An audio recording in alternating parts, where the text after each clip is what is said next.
Good day, let me speak for Dr. Arlie Imperio. Our topic today is to answer the question, why we need to support our health starting at the DNA level.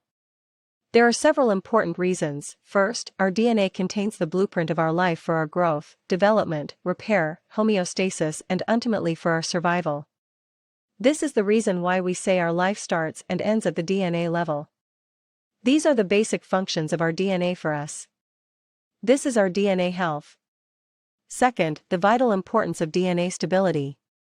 Research show that when there is lack of nucleotides, this will lead to genomic instability or DNA weakness. Dietary nucleotides therefore become an essential nutrient for our health. And oftentimes, this is overlooked. Dietary nucleotides has been neglected and now is given more importance. And finally, for our DNA repair.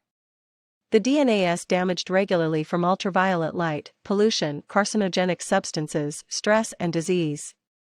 And dietary nucleotides are needed to support DNA repair.